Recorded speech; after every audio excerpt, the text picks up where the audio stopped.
मी सोलापूर जिल्हा उपप्रमुख बळीराजा शेतकरी संघटना महाराष्ट्र राज्य रमेश भाऊ रामहरी भोसले मुक्काम पोस्ट पापरी तालुका मोहोळ जिल्हा सोलापूर। बाईट देण्यास कारण की मी गेल्या अनेक वर्षापासून PWDच्या खात्याच्या साहेबांना वेळोवेळी निवेदन दिलेलं आहे। निवेदन दिलेलं असताना त्यांनी माझी सरळ फसवणूक केली की भारत सरकारचा शिक्का मारून सत्यमेव जयतेचं मला त्यांनी खोटे आश्वासनं दिले आणि पत्र दिलेलं आहे। मी सलग त्यांना 4 निवेदन दिले तर त्यांनी मला 4 खोटी पत्र दिलेले आहेत। तरी माझं एकच म्हणणं आहे ग्रामस्थाच्या वतीने की बाबा ग्रामस्थांना आमच्या ग्रामपंचायतनं पापरी ग्रामपंचायत यांनी ठराव पण दिलेला आहे की बाबा ह्या रस्त्याची तक्रार आहे, त्या रस्त्यासंदर्भात आपल्याला त्यांच्यावर कारवाई करायची आहे। तरीसुद्धा त्यांनी दखल घेतलेली नाही ग्रामपंचायत ठराव जोडत असतानासुद्धा। तरी अशा अधिकाऱ्यावर मला असं वाटतं की ह्यांनी न आमचा अंत पाहता महाराष्ट्र शासनाने तत्काळ ह्यांच्यावर कारवाई करून याची चौकशी करण्यात यावी। अन्यथा नाही चौकशी झाल्यास तर आम्हाला वेगळा पाऊल उचलावं लागेल, याची तुम्ही आमच्याकडून अपेक्षा करू नका। हे एक माझी पोटतिडकीनं शासनाला विनंती आहे। व ह्या रस्त्याचं ज्या वेळेस काम चालू करताना उद्घाटन झालेलं आहे, हे माझे आमदार यशवंत तात्या माने व त्यांचे सहकार्य नेते बाळराजे पाटील व आमची ग्रामस्थ बऱ्याच पुढाऱ्यांनी नारळ फोडून ह्या रस्त्याचं उद्घाटन केलेलं आहे। तात्यांनी जी मंजुरी आणायची ती काम चांगलं केलेलं आहे, नारळ पण फोडलेलं आहे, ती सुद्धा आमच्या ग्रामस्थासाठी लाख मोलाची गोष्ट आहे। बाळराजे भाऊसाहेबांची सुद्धा ही लाख मोलाची गोष्ट आहे पापरीसाठी।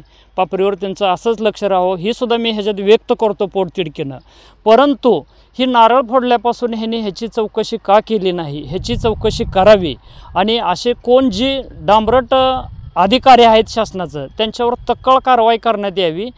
अन्यथा मला स्वतः त्यांनी पत्र दिलेलं आहे, मी निवेदन दिल्यावर तर त्यांनी माझी सरळ फसवणूक केली। भारत सरकारचा शिक्का वापरून मला खोटी पत्र 4 दिलेले आहेत। तर ह्यांच्यावर माझा फसवणुकीचा 420 गुन्हा दाखल करून शासनानं घ्यावं। नाही घेतल्यास मी येणाऱ्या 28 तारखेला बेमुदत जिल्हाधिकारी ऑफिससमोर उपोषणाला हजारोच्या संख्येने बसणार आहे। तरी उपोषणाला न बसता किंवा न बसू देता त्यांनी माझी पोटतिडकीची विनंती आहे की हे रस्त्याचं काम तत्काळ लवकर चालू करण्यात यावं। ह्या रस्त्यावरती मी स्वतः राहत असून ह्या रस्त्यावर दर दिवस 1-2 अपघात होतात। हा अपघात नसून ह्या अधिकाऱ्यांनी घातपात करायला लावतात ही अशी आमची शंका आहे। दुसरी गोष्ट, ह्यांना फोन केला तर ह्यांनी व्हॉइस कॉलमध्ये टाकायचा, उडवाउडवीची उत्तर द्यायची, आमची मीटिंग चालू आहे। शासनानं ह्यांना जनतेची सेवा करण्यासाठी लाखो रुपयाचा पगार असतानासुद्धा ही शासनाला वेळोवेळ त्रास देत आहेत शासनाची लोक। तरी याच्यावर कडक कारवाई करून कायदेशीर ह्यांना सस्पेंड करण्यात यावं आणि ह्याची चौकशी लावावी। दुसरा मुद्दा असा आहे की ह्या तालुक्याचे नवीन आमदार राजाभाऊ खरे ह्यांनी स्वतः मनावर घेऊन ह्या रस्त्याची चौकशी करावी। आमच्या पापरीनं सुद्धा तुम्हाला मतदान बरंच केलेलं आहे, तर ह्याचा विसर पाडू नका। आम्ही तुम्ही आमचे दैवत आहात अशा पद्धतीनं आम्ही तुम्हाला मतदान केलेलं आहे। तरी पापरी देवडी पाटी रोड कुठून आहे ह्याची तर कमीत कमी ह्या चालू आमदारांनी चौकशी करावी।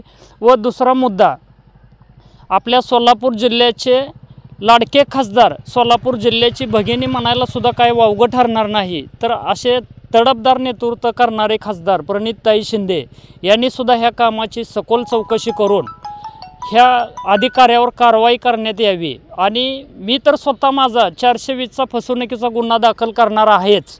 नाही जर गुन्हा दाखल केला तर मी आत्मदहन करायसुद्धा कमी पडणार नाही, ही मी तुम्हाला सांगतोय। दुसरी गोष्ट, सोलापूर जिल्ह्याचे पालकमंत्री पेनूरनं कितीतरी वेळा पालकमंत्री झाल्यापासून गेलेत, परंतु त्यांनी पापरी गाव पेनूरपासून 5 किलोमीटर असतानासुद्धा पापरी गावावर थोडंही लक्ष ठेवलेलं नाही। हे एक आम्हाला दुर्दैवीची गोष्ट वाटते बरं का साहेब।